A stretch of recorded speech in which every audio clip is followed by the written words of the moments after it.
dead person comes back to life. And so I think on a case-by-case basis, you're going to have to see the miracle. It's to say, it also would be, I would say, naturally impossible for it to start raining in this room. Obviously, if it had like water sprinklers or something, the water could cut coming out, which I don't see them.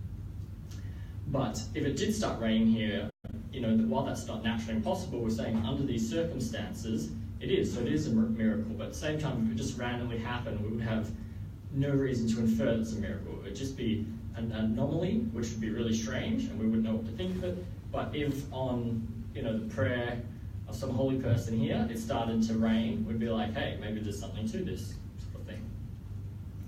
So that's basically just looking at a bit of miracle. And then so looking at history. History refers to past events or processes, and historiography refers to the inquiries about history and written accounts of the past. Right, but Licona has a good article called The Resurrection and Miracle Claims, which is sort of discussing this topic in some depth. And when he's engaging with Webb, he states that not all past events belong to the discipline of history. For example, the Ice Age that shaped the Rocky Mountains belong to the discipline of geology rather than history. Right? So other things, you talk about, you know, dinosaurs in the past, that's paleontology, or we've had, you know, excellent presentations on the history of the universe. So I'm not sure about the history of the universe then, but that's more cosmology then. They're not like just straight up historians who are studying this, right? And so it's not as clear cut as just saying it's in the past, it's history, although there's obviously some clear overlap with that. Another sort of issue to do with is have to involve human agency. So we'll only say, well, the resurrection is a claim that God's acted in history, it's not a human's, that's why it's outside the historic method. And I do see the appeal to that, I think that's good. But let's just say one day in the future that extraterrestrial aliens make contact with us. Would we then say, we have newspaper accounts of this, we've got written records and whatnot, but it's not history, because these are aliens, they're not human agents, and so it doesn't count. We can't comment as historians on that. And I would think that'd be rather unlikely. Everyone would say, no, that's fine. So if we're then saying that it's just personal agency, an intelligent agent that's sufficient, then I guess I'm wondering on what basis would God be included or not included in that? So you'd have to separately discuss whether or not God is a personal being and does he exist and stuff like that he could act in history. Okay, so in terms of looking a bit more about historical methodology then, there's three main positions. There's really a fourth if you want to logically add one, but the three listed in their work is ontological naturalistic history, that only natural causation is metaphysically possible. Okay, and so this is just saying, like, basically by definition, there's only natural things, that supernatural is impossible, and that. And this position, I think, is fine if you can first show that it's more probable that God doesn't exist. The second one is critical theistic history, and that's those who critically grant that on a case-by-case basis, the supernatural causation may be the best explanation. And likewise, I think this explanation would be fine if you could first show that God is more probably existing than not. And the final one would be, so I guess the fourth one, if you just want to add one, would be uncritical theistic history, which just sort of randomly says, well, it's God. And we're saying that's not good practice, and we don't see, generally speaking, Christians doing that.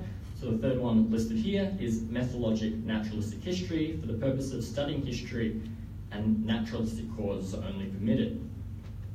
Yeah, and so in terms of is this a canon of history, there is no sort of canons of history or Bible history. So there's different views and opinions on what history, how it should be done, and what should be involved in that. And we do find, for instance, ancient historians, such as, I'd say, the New Testament documents fall under, like they thought history could involve that, and not just the biblical documents. Basically, most of the ancient world did. There were some exceptions, but like some of the ancient Greek philosophers would complain about that.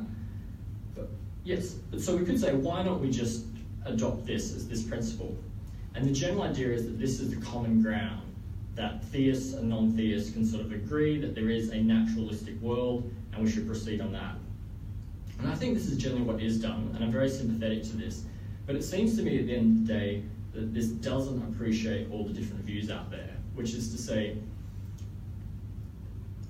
atheism and theism have a lot of varieties, and no everyone will agree on the fact that there is a material world, for instance. And I'm not necessarily saying I hold these views, but I'm saying these views are alive and out there and discussed. For instance, idealism of like Berkeley University, George Berkeley, would hold that there is no matter. The only things that exist is the mind, and so everything else is just a projection of the mind. And so he's going to say, I don't have this common ground with you, that there is a physical material universe as such like that. And likewise, someone like Friedrich Nietzsche would say that I don't agree that rationality is objective. The idea that you think that reasoning and this is a thing, he would reject that and say it's all absurd. And you'd say then, but why are you using reason and rationality in your writings to try to convince us of this? Like you're assuming it, so it's self-evident.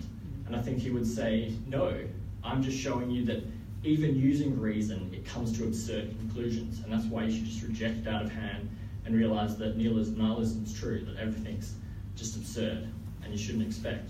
So I don't think there is as much common ground as is commonly thought, and often these positions are just sort of dismissed as sort of strange and crazy. And so I would suggest that one of the first two positions is better to hold.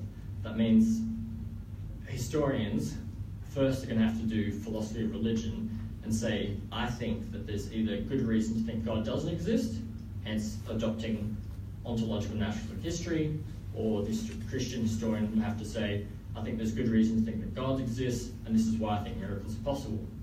That being said, I'd be happy for people to take an agnostic position, agnostic being someone who's saying, I don't know, so I'm not sure whether or not God exists one way or the other. And so then they would just do history saying, if God existed, then we could infer this, and if he didn't exist, then this is the most likely explanation.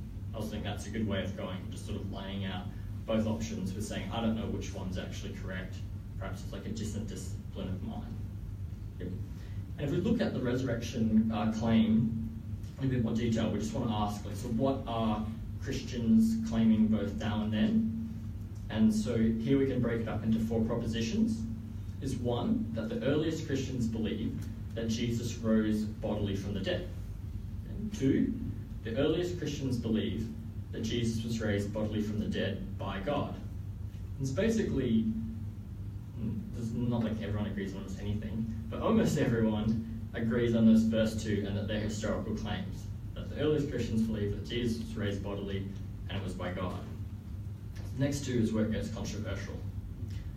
So 3, Jesus actually did rise bodily from the dead. And 4, Jesus was actually raised bodily from the dead by God.